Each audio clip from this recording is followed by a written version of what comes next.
Hello, dear listeners and dear friends. Here we are, 21 days to spiritual awakening. Yes, we are here. This beautiful journey, our spiritual awakening together.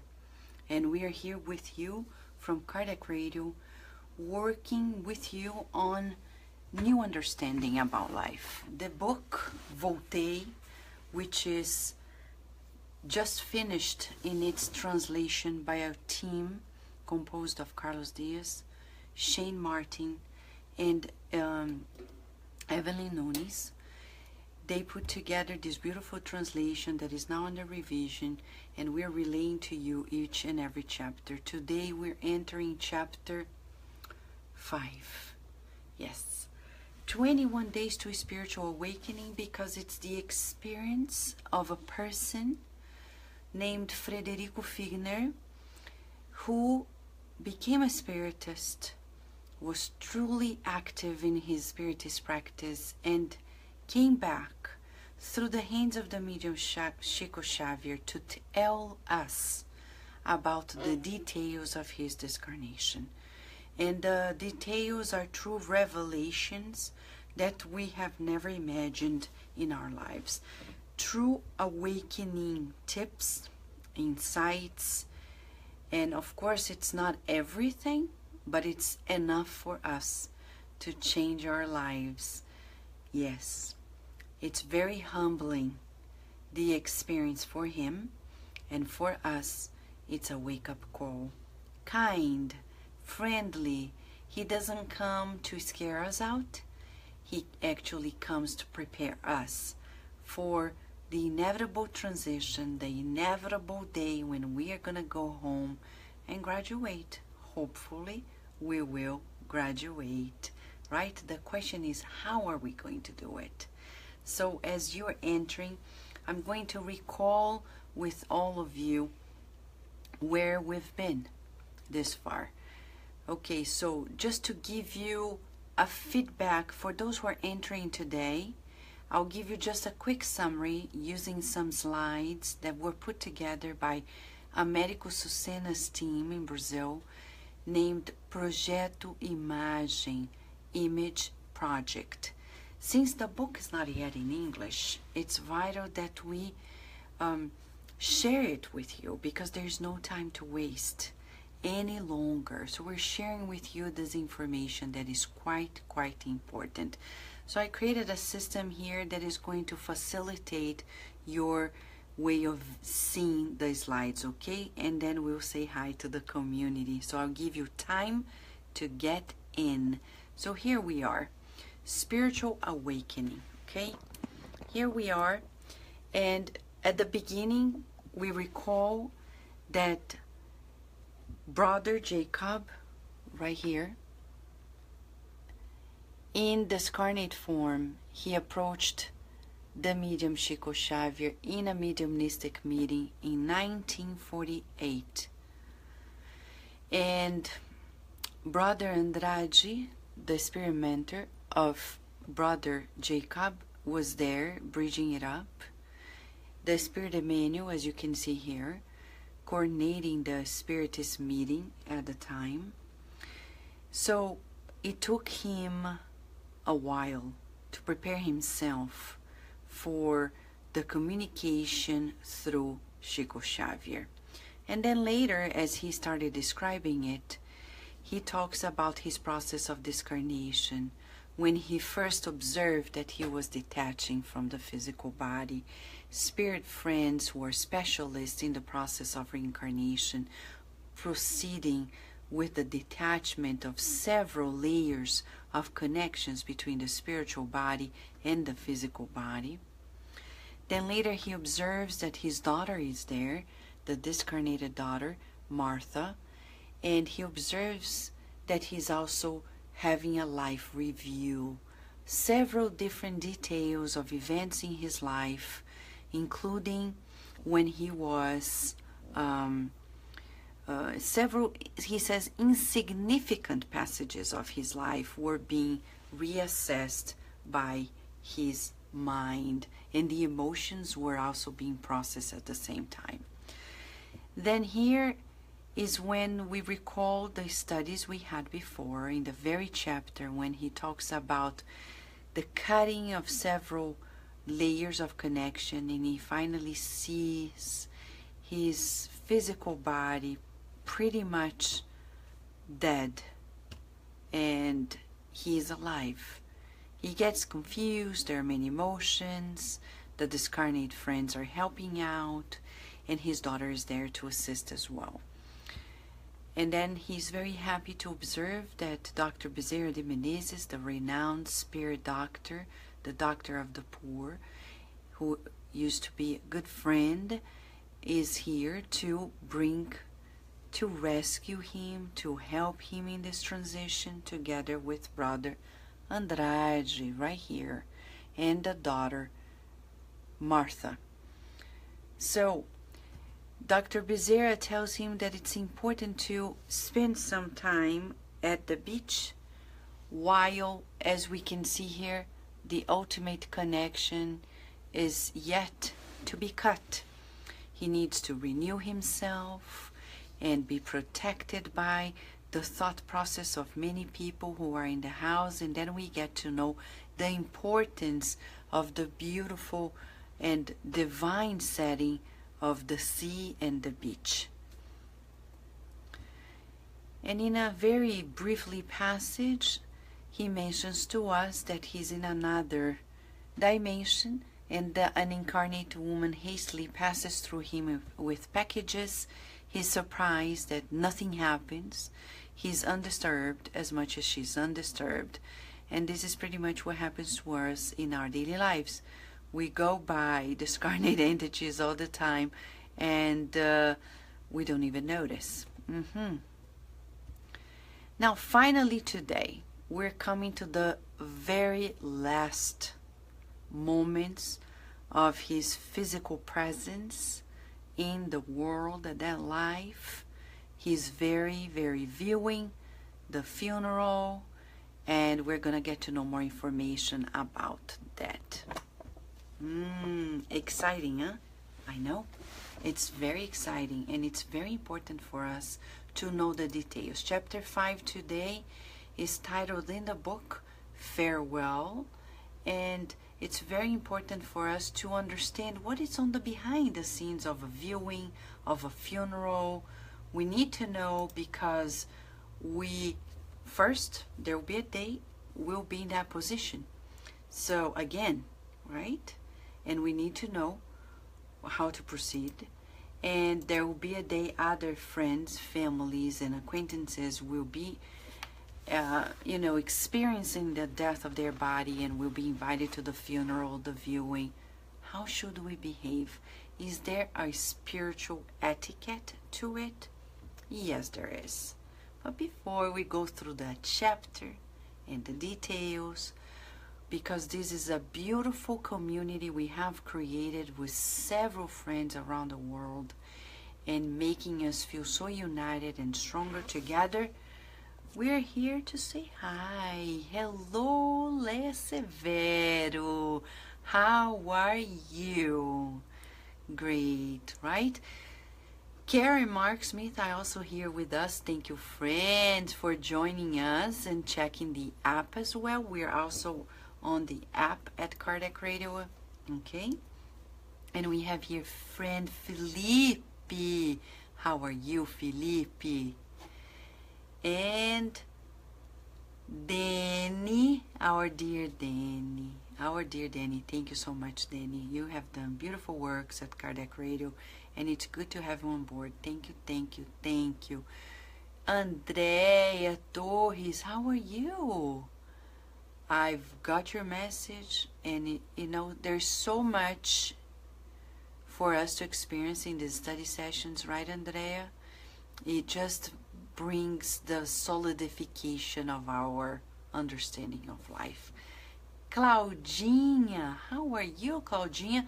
Luciane Antoine, today is a special day when we learn to respect people who are coming from all different walks of life, who have, different sexual orientations, everybody is just alike. Right, Luciane Tuani? Right? Yes, we are with you. Right? We need to respect people's lives. Teresa, how are you, Teresa? It's good to have you here too. And here we have Jailton. How are you? And Valéria Benfica. Thank you, Carol Correa, for your loving message. We all love you too. Sol, how are you, Sol? And Rihanna, beautiful Rihanna. How are you, Rihanna? Sunshine, beautiful Sunshine. Congratulations for your son's graduation. It is an achievement of the good on the earth. What a blessing. Blessings to the whole family. By the way, our friends from the Mount Vernon Spiritist Center completes, they had their tribute of 10 years of their anniversary in the center, and we thank God for the blessing of that Spiritist Center and for having them as friends as well. We wish them a lot of strength, because the more Spiritist nuclei, the better it is. Hello, Rosalind. Rosa, how are you? And as Jailton is saying, this is our SSNL, Spiritist Saturday Night Live. Never thought about it, Jailton, but I agree with you. That would be great, and that is great, right? I know. So, you know, some people, friends, they ask me, Vanessa, isn't it crazy to do that at 11 p.m. every day? I think it's crazy not to do it. Why? Because the good is always right. We should doubt ourselves when we're doing something that hurts others, when we're doing something that is harming others. And this should be not questioned. You know, the more works we materialize on the earth, the better it's going to be. If God is giving us the resources of having these live features, why not using this to bring to us new strength, new nourishment, new guidance that the spirits are giving? We're just facilitating, you and I. But together, as Jesus said, when two or more are gathered in my name, there will be. And we're hearing his name, not only his name, but with him, willing to feel his Christ presence. And that's why we are here, right? So we don't doubt. If any time you feel that you have to do some works of the good, do it. Do not hesitate. Hesitate when somebody's going to be hurt. Then don't do it. But if it's going to benefit people, don't feel weird. Don't feel awkward. Don't feel like, why do I have to do it? Just do it because you're a child of God. You are a co-creator. You are a co-creator. So whatever you're doing, you are just fulfilling your role in God's universe. And you have to do it. We have to do the good. It's the only actual choice. The other one is when we don't make a choice to do the good. It's like light and dark. When darkness exists, it's just the absence of light. When we don't do the good, there is absence of the good, and it's called evil. So there's no neutral position. If God is asking us to be here, so be it. Right?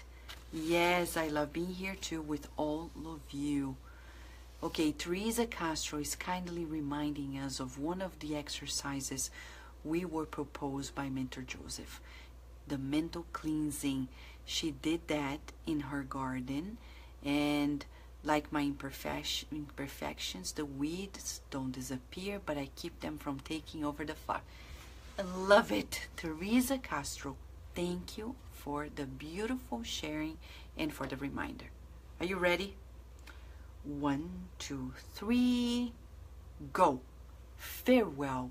Let us recall when Brother Jacob was riding through the hands of the blessed hands of Chico Xavier, right? On many occasions, I collaborated in the service of relief to the newly discarnated, especially in memorial prayers. But I was far from calculating the struggles of the dead. Bitter and afflicted as I was, I pondered the sufferings of those who forsake the physical experience without any preparation. If I, who had consecrated long years of spiritual studies, found such great obstacles, what wouldn't happen to ordinary people who do not think of soul-related problems? There, in front of my own friends, I felt myself in a whirlwind of contradictory sensations. Who to appeal? First question to us today, Mentor Joseph is asking us to think about. Are we prepared for the transition, the great transition back home? There is a way to prepare. The Spirit Humberto de Campos, Brother X, wrote a message, Preparation for Death. Through Chico Xavier, he wrote that message and brought to us an outline that we should, pay attention to. So if you want to read that message, it's in one of the issues of the Spiritist magazine. Forgive me, it escaped my own the number of the issue, but you can listen to a program we have at Kardec Radio. If you go to the website kardecradio.com, there's a search bar and you can click on Preparation for Death. There you're gonna find the single opportunity of having the whole message for you laid out to you. Okay, so that's a good one. Thank you, Leia. I think it's 31 or 32 of the Spiritist magazine. Thank you, Leia. Thank you. Thank you, Lisa. She says it's refreshing, it's inspiring, it's good to be here every night. I feel the same, and Sol reminds us she feels better always when she's here, and she's thankful to the good spirits. I know I'm thankful to you too, Sol, for we're building this constructive mental current. It's a training for us to make these choices that are healthy for us. We're pushing ourselves to new frontiers, right? Oh, I wish I go to sleep, but how about reading this, studying this, and then going to sleep? It's not about quantity, many hours, it's about quality. Many people sleep a lot, but they don't sleep well. We're talking about preparing ourselves to sleep well. And as Paul of Tarsus says, we sleep every night, we die every night, and we come back. And there will be a day we'll go and we'll not come back through this body. We will come back in a different way. So, are you prepared to discarnate? Are you prepared to let the body go? Death is about letting go of the body. The body goes, and well, thank you, body. But I'm free. Let it go, and leave it to the worms. And they need more food. Right? Yes, we are preparing. Rudy, right? We're preparing ourselves for the great transition. Now, in a more conscientious way. We've died many times, discarnated many times, but now that's a good challenge to discarnate well and to go back home feeling accomplished, feeling dutiful, feeling responsible. Doesn't it feel good? Like, I accomplished it. Yes, this life was tough. I didn't do exactly everything, but I did my best, and I actually learned more after this, that, and the other, and I can tell that I fulfilled quite a lot, but I need more experiences. So we need to push ourselves. Yeah, so we need to, together, we're preparing ourselves, right? Adilson, thank you, Adilson. So a good way to prepare ourselves, as Joana de Angelis said through Divaldo Franco, think of death at least once a day. Your death, the death of your loved ones, and feel it. Not in a morbid way, but it's real. It could happen at any time. And then you're more vigilant. We adjust ourselves more quickly to our imbalances, and we cherish each and every moment more appropriately.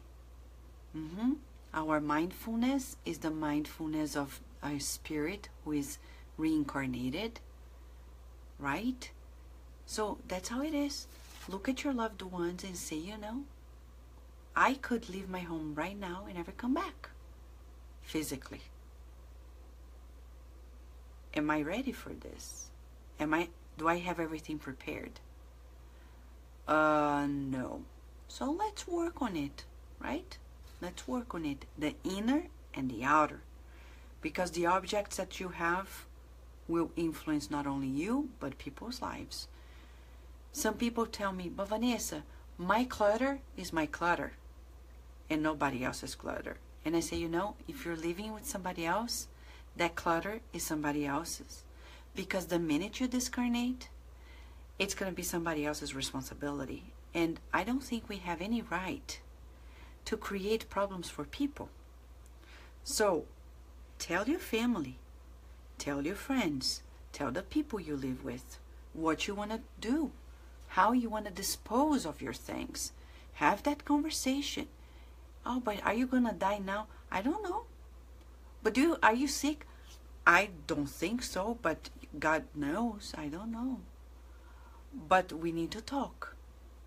Like Carlos, you know, one day, if I go before you, please do this with my computer. The Spiritist books go to this place, and, you know, I would like you to give my clothes to this organization, and da-da-da-da-da-da. And my body, which is not mine, will no longer be mine. Don't send it to Brazil, because I'm in the US. But if I die in Brazil, keep it in Brazil. If the body dies in the US, keep it in the US. Keep it simple, okay? All right? So, as Jailton is reminding us, we have to look at death as a beautiful natural mechanism of renewal. Lisa Tellis is telling us, I'm prepared. To me, it's just going back home. Exactly, Lisa. Right? Okay. Now, we're going to learn some things that are very interesting. More interesting things. Remember, he's now at his viewing. Okay? Martha, his daughter, who is discarnated and helping the whole process, caressed my exhausted head and asked me to calm down.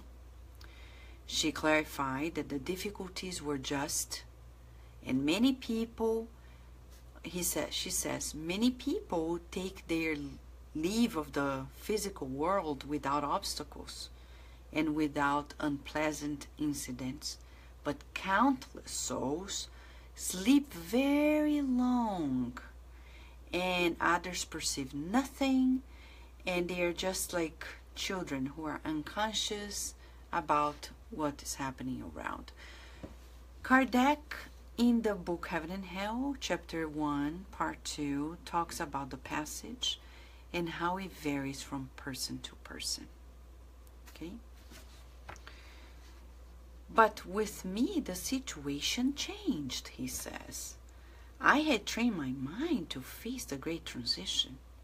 In the field of active service to which I had dedicated myself, I had been through the troubles of the spirit for a long time in daily effort. I had made extensive relationships between the incarnated and the discarnate, and I could not prevent heterogeneous mental manifestations from appearing before my still body. Not all the thoughts gathered there reflected brotherly love and help. Opinions about me diverged from one another, forming less sympathetic forces. Some acquaintances threw flowers at me that I did not deserve, and others squeezed me with thorns. It was a picture of complex impressions. Now, look at the picture. Please, see here the picture. His body, look where he's seated, the discarnate spirit, Jacob. The physical body is laying in the casket. He's here being consoled by the Martha. And did you observe? The final cut at the crown chakra is not yet done. So, to people he is discarnated, he's dead, but he's not fully discarnated. And Dr. Bezerra de Menezes and Brother Andrade are actually operating on it during the viewing. And people who are gathered there, not necessarily they are on the same page. They don't know how to behave in a funeral. So that's a good course, teaching people about spiritual etiquette. Do you want a viewing? How many people do you want in your funeral or viewing? It's very important that you make those choices if you can. Telling your family, I don't want a viewing, I want a viewing. I want to be cremated, I don't want to be cremated. I want to be buried, I don't want to be buried. Where do you want to be buried, etc. It's important to know. You want many people? What do you want? Do you want music there? You want to explain people how they should cooperate or not? If you can, of course we cannot control people. But now we're going to learn the law of action and reaction. His attitude in life is affecting his discarnation as we speak, like as we're talking about it in his very viewing now, as if it's happening now, right? The attitude in life is impacting. He shares with us. The information came from my dear daughter in kind clarification. Martha added that I should not worry too much. That spiritual disturbance was temporary. Kardec talks about this, that period of spirit disturbance when we're feeling what others are talking about us, the uploading of the information to the spiritual brain. The process of discarnation may take seconds, minutes, hours, days, months. It depends. Years. When the attention centered to the funeral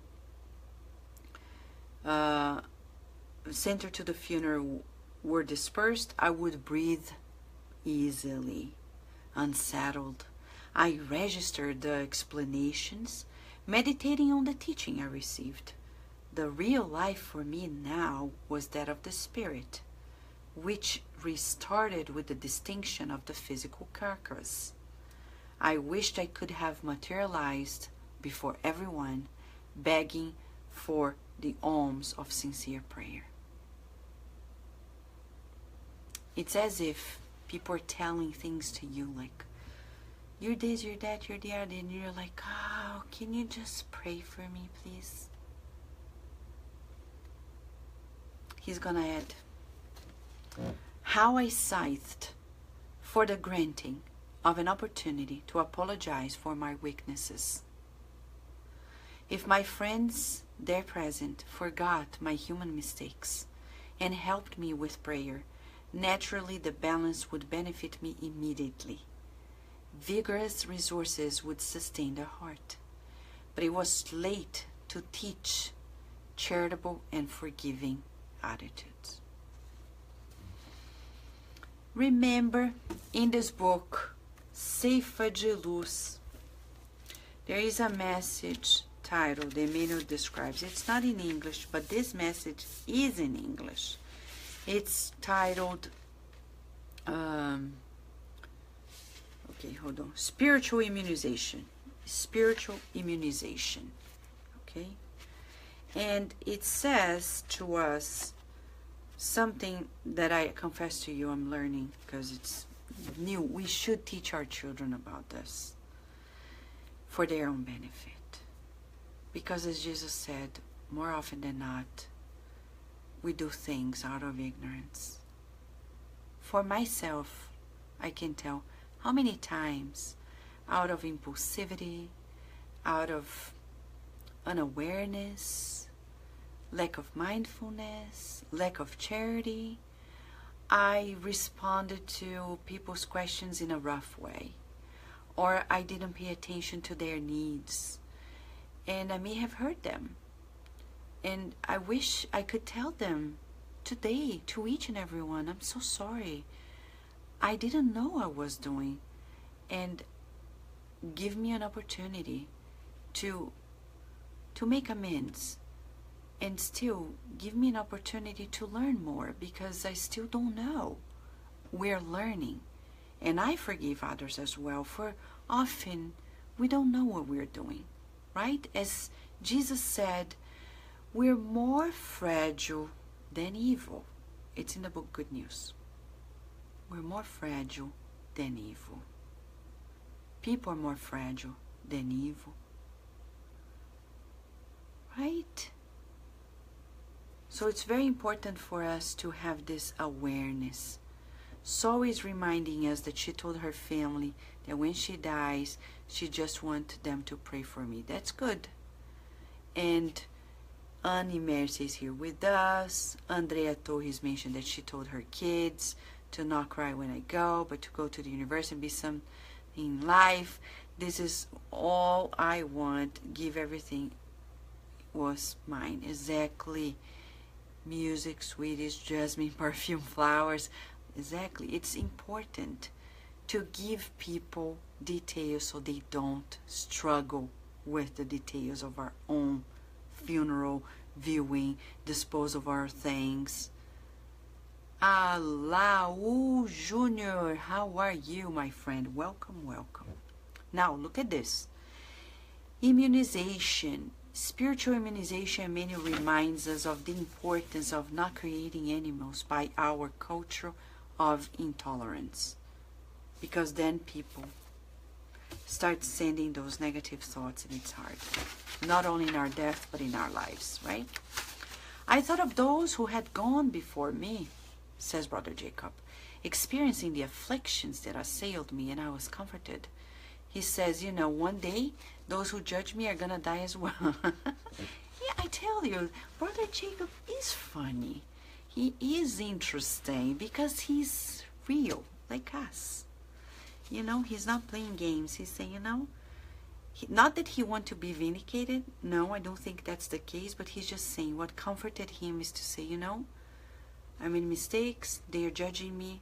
But their time is going to come. And they're going to understand. You can't judge people, especially at their funeral. And he says, it was not for me to react uselessly through anguish. Time is our blessed renewer.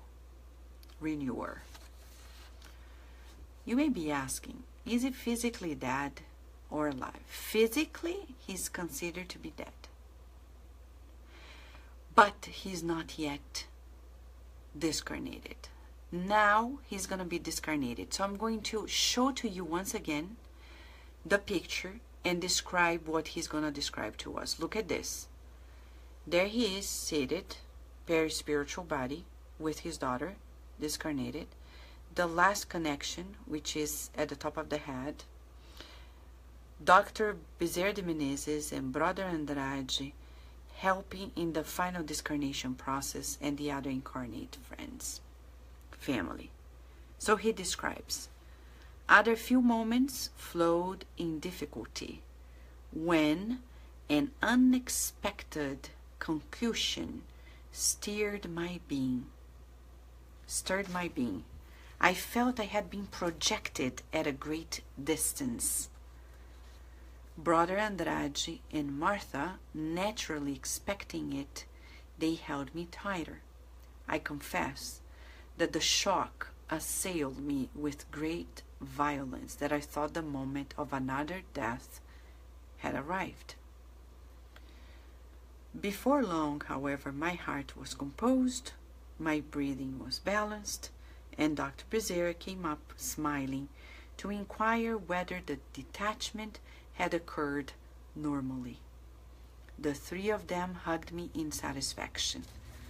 The respectable benefactor explained to me that up till now my spiritual body had been like a captive balloon, but would now have real inner freedom. I would think clearly, move freely, and have more precise faculties. In fact, despite feeling weak and drowsy, I was more secure. My eyes and ears mostly recorded images and sounds with relative accuracy. The disturbances of the moment did not affect me with the intensity of minutes before. Bezerra explained that in most cases, it would not be possible to release the discarnated so fast, that the quick resolution of the liberation depends largely on the mental life and ideals to which the person is attached to in the earthly experience. So you see, friends, thought is life. Thought is life. Life is thought. So you and I need to practice. Mind over matter, mind over matter. You know how? You're hungry. And you cannot eat now. So you say, mind over matter. I'm going to nourish myself through breathing in and out. Exactly. Mind over matter. I'm so tired. Be composed. I cannot sleep now because I have something to do. Mind over matter. My body is not controlling me. I am controlling my body. That feeling that you're not the body, but you are with the body during a reincarnation helps us in the discarnation process, right? So we need to constantly practice this awareness that we are a reincarnating soul, but we're not the body. Right, Cissa? Welcome. Thank you, Sarita. Welcome, welcome. And Solange, welcome as well. So we need to practice this feeling. It's not knowing only. It's feeling. I am an immortal soul. Tell yourself right now, I am an immortal soul. And this is my physical body, temporarily. Blessed, but passing. I am an immortal soul. So practicing meditation, that moment of solitude with God in our daily lives, something distressing is happening. I can breathe in and out, the relaxation breathing that Dr. Herbert Benson has been researching for 3 decades. Breathing in deeply, breathing out slowly, telling ourselves, I am an immortal soul. How do you feel when you say that to you? How do you feel? I am an immortal soul. I am an immortal soul. Do you feel good? Do you feel afraid? Do you feel like iffy? How do you feel? It's important. You feel good, right? You feel good because you know the problems of this life are passing. The challenges are temporary. And then we refocus. The goal here is to control ourselves. You know, one of the most important things to do with your children as educators or parents and to the children of others, because they are brothers and sisters and we should care for them as well. Teaching them self-control. It's like the marshmallow experiment. Have you heard about it? Stanford University many years ago did this beautiful experiment with children, showing how important self-control is. They put a marshmallow in front of the child, and the experimenter comes into the room and says, I'm giving you this marshmallow, and if you wait for me, I'm gonna leave the room. If you wait for me without eating it, when I come back, I'll give you a second marshmallow and you eat both at the same time, okay? As long as you don't eat it. If you eat it and I come back, I won't give you a second one. And it's a beautiful, just go to the YouTube and watch it. It's a beautiful experiment. It's very cute because there are some children who smell the marshmallow, they lick the marshmallow, they don't eat it, some bite a little bit, some push it away like it's too much temptation. It's cute, but the beauty of it all is that those researchers follow those children many years later, and they saw that those who had skills to control their impulses, they led a much more stable life emotionally, professionally, socially, and family-wise. So one of the most important things is to learn discipline. Discipline. I wake up. Oh, I wish I could be here longer, but I need to go to work. Okay, that's a good exercise of discipline, saying, physical body, let's go. Stand up and walk. Let's dress up. It becomes almost like a waltz, the waltz of daily life. Na na na na na na na na na na. And then you are leading your body as the body is a companion in a waltz. Dance. How about it? Visualize your body as a companion, and you're dancing with it in your daily life. Like, okay, now we're eating. Let's be graceful. Let's be moderate, right? Moderation is always good, as Benjamin Franklin says in his 13 virtue list, right?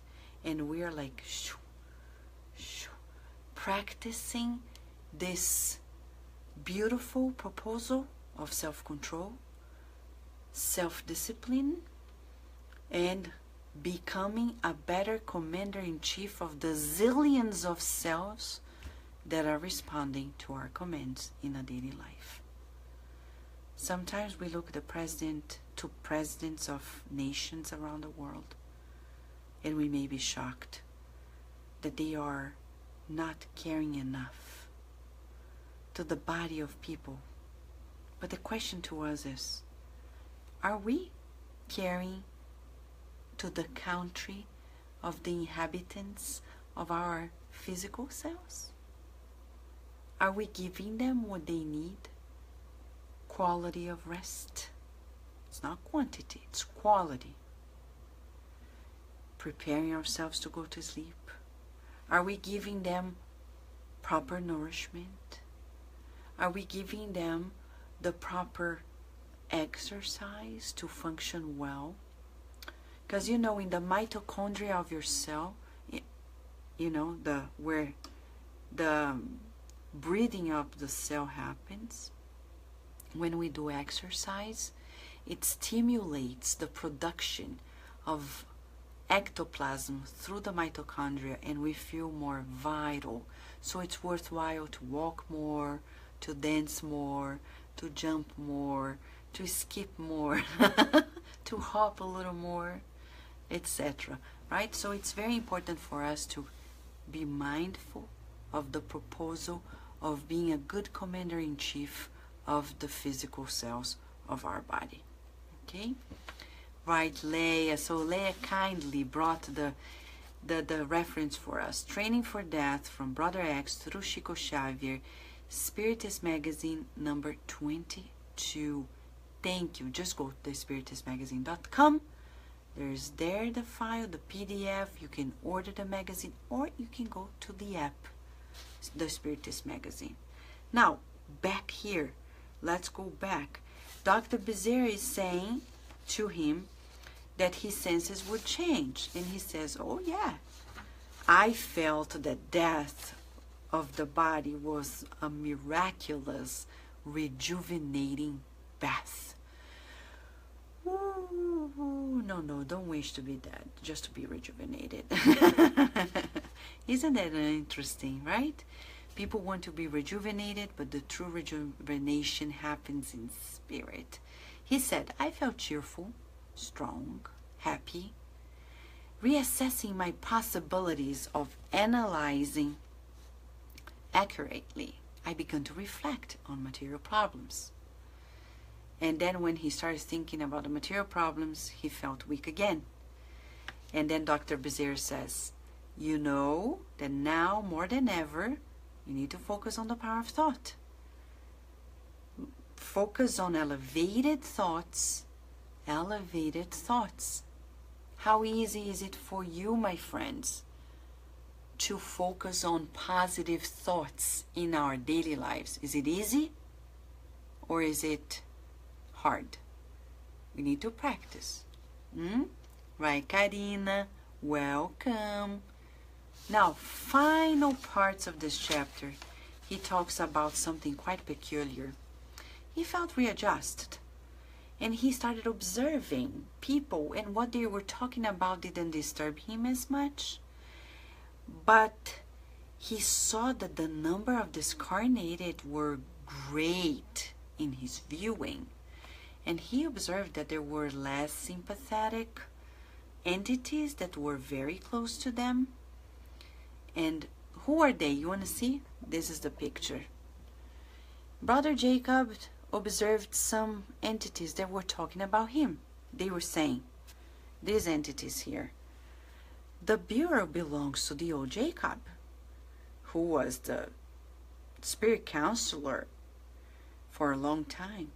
Don't you remember? And the other laughed and said, perfectly. I would give anything to see his face. And they laugh out loud with the emojis of today's world. And then he tried to recollect who were these two who knew him. They were obsessors of a young girl who was hospitalized in a nursing home. And he was the spirit counselor. Brother Jacob was the spirit counselor of these spirits who were obsessors, and they didn't take anything seriously. So he wanted to ask the spirits questions, but Dr. Andrade said, don't go there. It's going to be very unpleasant. And, you know, actually, they don't even see you. They are in a different dimension. Let us not insist. And then he observed something that is very important for us. The different groups of people who were participating in the viewing and the funeral. That he saw low order spirits that, you know, were communicating through people in their conversations, mingling in the conversations. So he said, for the first time, I've noticed that lower spirits communicate elsewhere. Like, you know, we have a group of people talking. Other spirits can partake and talk through us without people even noticing. Yes, these are true mediumistic phenomena. People are not aware, but they do happen all the time. And he said, you know, Bezerra de Menezes said to him, don't go there. You cannot yet bear the mental darts for now. Let them, you know, let them keep talking. Hi, Abby, how are you? So here we have, he says, that he observed in another angle people who were talking about financial issues regarding the burial, the funeral, the view, everything. And that caused him some bad impressions. So you see, you don't talk about those things in a funeral, in a viewing. And it's so funny. Every movie that I see made by Hollywood, you see people who have parents who just discarnated. They are talking about the finances on the day, on the view, in the viewing, funeral, everything. It's like unbelievable. It's not time to talk about finances. It's not time to talk about how we're going to dispose of the belongings, blah, blah, blah. We need to be charitable. We need to be charitable. And Brother Andrade said, you know, these people here, they are talking about politics. Some people are talking about politics.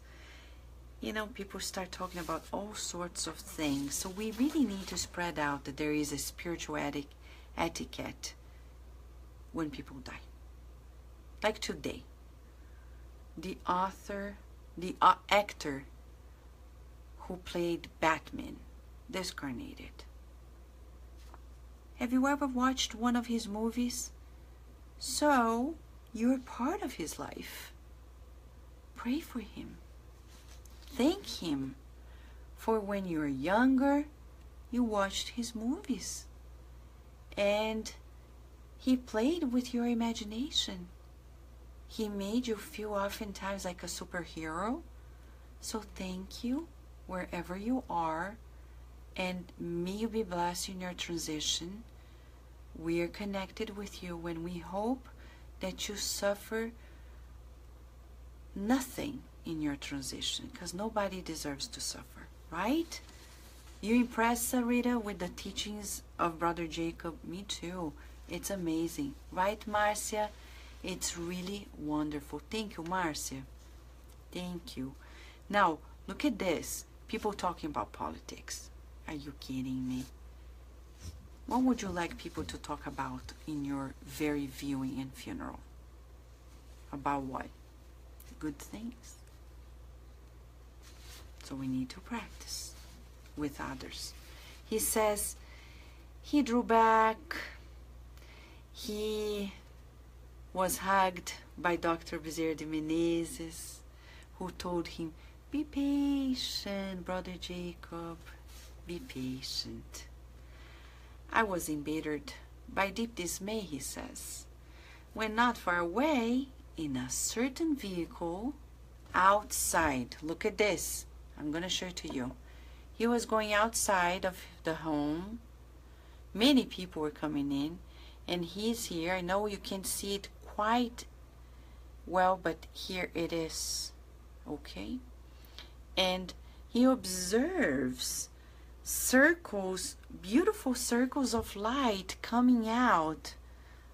And then Brother Andrade says, in that car, we have people who are praying with sincerity. They're sincerely praying for you. I asked the protectors to help me look for such a shelter more quickly. I caught up with them and rejoiced. Some companions offered me the resources of sanctifying prayer. Such was my contentment that I almost knelt down happy. That plea they made to Jesus, for the sake of my peace, was a heavenly gift. From the small set emanated comforting energy that penetrated me in the manner of balsamic rain. Prayer had influenced me sweetly. I believe that the newly discarnated almost always need the fraternal thought of those who linger in the carnal circle. Bezerra de Menezes explained that the newly freed men commonly need the spiritual help of other loved ones to rid themselves of the delusion that still binds them to the material experience. With the help of those who remain, those who depart follow more freely to meet the future. Beautiful circles of prayer. and people still doubt the power of prayer. Dr. Andrew Newberg, when he was at Penn State University, he did the first studies showing how the brain changes when people are in prayer. It's a very physiological, tangible mechanism. So prayer is beyond imagination. It's real direction of thoughts and feelings towards communicating with God. Right, Jailton? Right, Sarita. Thank you, Jailton. Yes, spiritual etiquette. Hi, Leonor. We need to share this. It's like a course. Spiritual etiquette for those who are dying. I mean, for those who stay when friends are dying. Right? We need it. We need to tell people about this. Because sooner or later it's going to happen to anyone, to somebody, and we need to partake in a helpful way. Thank you, Leonor. How does he wrap up the chapter? Beautifully.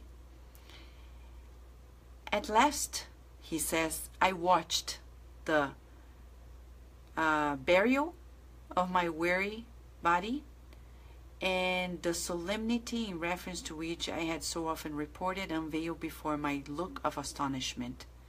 A compact assembly of discarnated set in motion, enveloped with the affective relations of the world. Our group was still reduced, but it grew. Other friends joined us and hugged me. They declared their desire of accompanying me on the way to the next sphere. Intense curiosity dominated my emotions as the procession stopped. It was the entrance to the necropolis. It was when his body was going to be buried at last. The whole place was filled with discarnated people.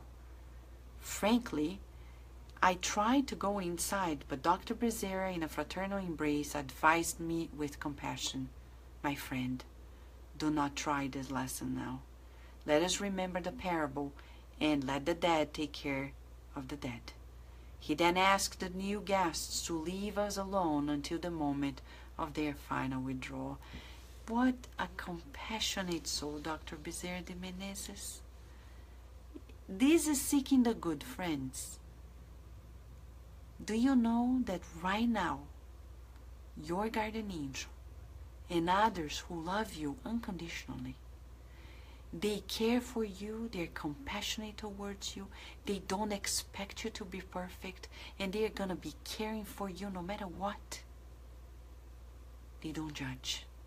They just help. Let us feel this.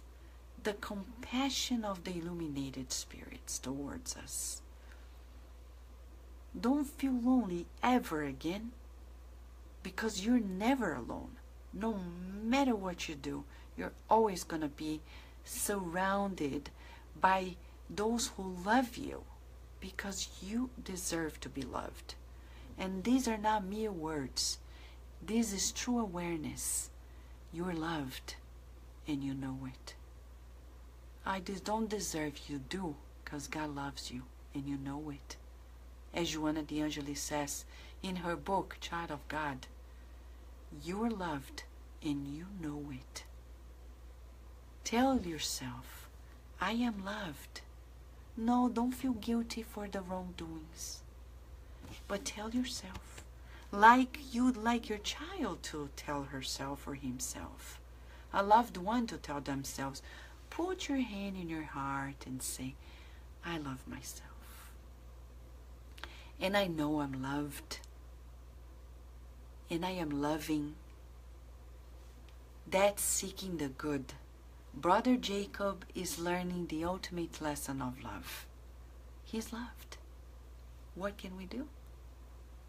We're born from love. We are essentially love. And we better allow love to go through us. Are you shy when you express love? Don't be. Because Dr. Bezerra de Menezes is teaching us not to be shy when we express our love. He also embraces, he consoles, he reassures, and he even has a sense of humor. He wraps up by the chapter saying that, when Dr. Bezerra de Menezes saw the disappointment of brother Jacob, he, with a sense of humor, said, "Jacob, you do not know what you're asking for. For now, very crowded funerals impose great disturbances on the soul. Moreover, aren't you aware that the vibrations of those who love seek you anywhere?" Yes. And then he respected the opinion and the advice, the recommendation, and entered, as he said, his new home. My friends, let us write Valeria. Stay quiet and pray when people are discarnating. When you hear in the news somebody discarnated, no matter who they are. Right, Sarita? Like the feeling of love, she's saying love is a natural feeling. It is the key to inner peace. Thank you, Sarita. How you feeling, love? Yes. All you need is love. Dun, dun, dun, dun, dun. All you need is love. Love. Love is all you need. My friends, feel the love within you and feel God everywhere and in everyone. Let us keep staying connected and being instructed by those who want us to progress. Okay? So we will come back in a day with another chapter to 21 days to spiritual awakening. Thank you, friends.